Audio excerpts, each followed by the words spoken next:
Bien amigos, estamos de regreso aquí en Tus Derechos y ahora nos encontramos con el economista Carlos Casas Tragodara, jefe del Departamento Académico de Economía de la Universidad del Pacífico. Buenos días y bienvenido. Buenos días, ¿cómo está? Primero explíquenos por qué es tan importante la presencia del Banco Central de Reserva. ¿Cuáles son sus funciones principales? Bueno, básicamente es mantener la estabilidad monetaria. ¿Esto qué significa? Mantener la inflación dentro de rangos razonables. Esto implica que debe mantenerse en los precios creciendo, pero a una tasa que sea más o menos constante, porque eso permite de alguna manera que haya mejores señales para los agentes económicos, en primer lugar, y en segundo lugar se pueda fomentar un crecimiento sostenible. Una de las condiciones iniciales para tener un crecimiento es tener estabilidad macroeconómica. No es que el Banco Central sea un impulsor del crecimiento, sino que básicamente su rol, su competencia es mantener la inflación controlada para poder generar esta situación favorable para la economía. Y en base a eso, ¿se puede hablar de una estabilidad económica en el Perú en estos momentos? Sí, yo diría que sí. Para esto hay que analizar tres factores, ¿no? Uno tiene que ver con el monetario, ver si la inflación se encuentra controlada. La segunda tiene que ver con las cuentas fiscales, es decir, si los ingresos y los gastos están balanceados. Y en el Perú ocurre eso. Es más, los últimos años hemos tenido mayores ingresos que gastos, fruto del crecimiento económico, y por tanto tenemos superávit fiscal, lo cual implica que el Estado tiene ahorros.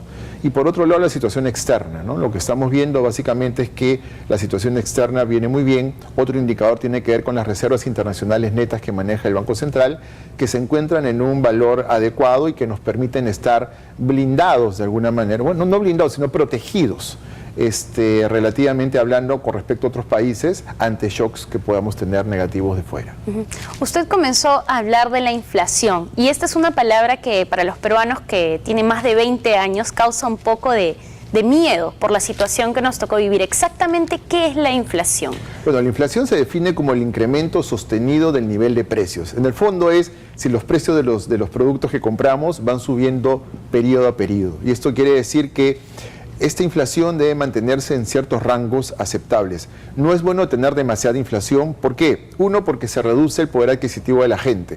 Si los sueldos suben a determinado ritmo, si los precios suben más, eso quiere decir que podemos comprar menos. Entonces, la inflación por eso debe mantenerse controlada. Tampoco es bueno que los precios caigan, porque si los precios caen, eso quiere decir de alguna manera que existe un exceso, hay más productos de los que se quieren comprar, y eso puede generar que se acumulen inventarios, que las empresas empiecen a producir menos y se puede generar una recesión en el país. ¿Cuál es el nivel de inflación que hay actualmente? La meta que establece el Banco Central es de 2%, más menos 1. O sea, eso quiere decir que entre 1 y 3% debe estar la inflación. Eso es lo que se ha estimado que debe ser el nivel de inflación para asegurar justamente estas condiciones saludables para la economía. Ahora, se habla también de que el BCR controla la tasa de cambio, el tipo de cambio. ¿Cómo es que hace un control sobre el cambio de nuestra moneda, que es el sol, con respecto al dólar y a otras monedas? Bueno, aquí hay que tener en cuenta algo. La función del Banco Central no es controlar el tipo de cambio, y es más, dentro de sus funciones no está ello, está en administrar las reservas, pero sí interviene puntualmente en el mercado. Por ejemplo, si existen algunos especuladores que empiezan a vender dólares, el precio del dólar va a empezar a caer. Y eso puede ser contraproducente. ¿Para quiénes? Para los exportadores, para aquellos que venden en dólares porque estarían ganando menos en soles. Entonces el Banco Central interviene comprando, ¿no es cierto?, comprando dólares de tal manera que el precio no caiga mucho. Y de igual manera, si el tipo de cambio empieza a subir mucho, eso también genera molestias en la economía. ¿Por qué? Si yo gano en soles y tengo una deuda en dólares y el tipo de cambio empieza a subir fuertemente, lo que tengo que pagar en soles aumenta. Y eso puede ser contraproducente para las empresas o las personas que están endeudadas en dólares. Entonces, ahí es donde el Banco Central interviene vendiendo dólares precisamente para mantener la variación en el tipo de cambio no muy fuerte, sino que más o menos estable. El Banco Central interviene en la economía, en las políticas económicas, forma parte del Estado, pero a la vez maneja la economía. ¿Cómo garantiza su autonomía de autoridades, del Ejecutivo, del Congreso, etcétera? Bueno, para un buen manejo macroeconómico en cualquier país, lo que tenemos es que la política monetaria que maneja el Banco Central de Reserva y la política fiscal que es administrada por el Ministerio de Economía y Finanzas tienen que estar coordinadas. Eso es una condición importantísima para poder mantener la estabilidad macroeconómica. Pero en el caso del Banco Central lo que tenemos es que, dada la experiencia pasada, la que tuvimos en los años 80, en donde el Banco Central prestaba dinero al Estado, esto obviamente se ha cortado a partir de la Constitución del 93 y después con la Ley Orgánica del Banco Central de Reserva, en donde se impide que haya este financiamiento al gobierno central, porque de alguna manera eso significa que la política monetaria, en ese caso, si le va a prestar al Estado y el Estado nunca le pagaba al Banco Central, eso quiere decir que no era independiente. Entonces, ahora lo que se busca precisamente es que la política monetaria busque su objetivo. El objetivo es mantener la inflación controlada en niveles que sean aceptables. Y esto significa mantener su independencia por un lado, pero por otro lado tampoco ser totalmente autónomo con respecto a lo que es la política fiscal. Tiene que haber un grado de coordinación.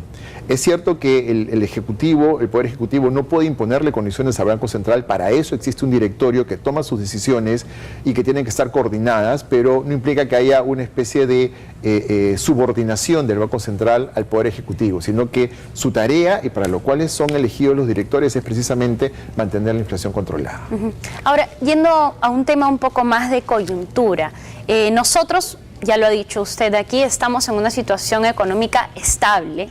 Se habla de que el Perú es un país para las inversiones, se invita a que empresas transnacionales vengan e inviertan en nuestro país, pero se escucha en las noticias, en los diarios, que a nivel mundial hay mucha crisis económica. ¿Podría esto rebotar en nuestro país? Definitivamente sí, y hay, digamos, dos canales de transmisión. La economía peruana no está aislada del mundo, sino que está conectada con el resto de economías.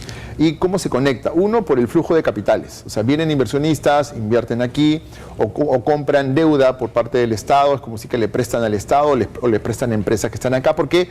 Porque ven que el país tiene muy buenas perspectivas económicas, entonces obviamente financian estos proyectos. Eso es por un lado. Y por otro lado, el otro canal es el canal comercial, es decir, estos países o los otros países en el mundo compran mercaderías peruanas. Entonces lo que ya tenemos es un boom de la minería, un boom de la agroexportación, de los textiles, de varios productos que se exportan. Entonces, si lo que tenemos es un shock negativo, o sea, las economías fuera se contraen, se reducen, ¿eso a qué lleva? Lleva a que consuman menos. Si consumen menos, obviamente eso implica que va a haber menos exportaciones del Perú a esos países. ¿Eso en qué repercute? Repercute en menor cantidad vendida y por otro lado los precios de los productos que nosotros exportamos también caen. Pero por otro lado, si hay menos capitales o hay problemas en esos países, lo que podría pensar un inversionista es, si estamos en una situación en los países buenos, que no es en los países, digamos, más desarrollados, que no es muy buena, entonces eso significaría que también se pondría en peligro el hecho de que en economías como la peruana, que es una economía emergente, también vengan capital. Entonces se podrían cortar por esas dos vías, lo cual afectaría a nuestro sector exportador, podría afectar al sector financiero, por ejemplo, que prestaría menos, podría generar también este efecto contagio. Pero a esto hay que tomar en cuenta que no es que dependamos totalmente del exterior, también tenemos una economía interna que es muy vigorosa y que es muy dinámica. Entonces, el efecto final se va a ver de ver el efecto de la caída por el lado de los sectores que están más vinculados al sector externo, y por otro lado el crecimiento que puedan seguir teniendo los sectores que están vinculados a la demanda interna, ¿no? O sea, la industria, los servicios, el comercio, que han sido muy dinámicos en los últimos años. Entonces, definitivamente va a afectar. ¿A quiénes afectan? A quienes están más vinculados con el sector externo. Bien, doctor Casas, muchísimas gracias por su presencia aquí en el programa y por su explicación en estos temas de economía que a veces son engorrosos para algunos de nosotros. No, muchas gracias a usted.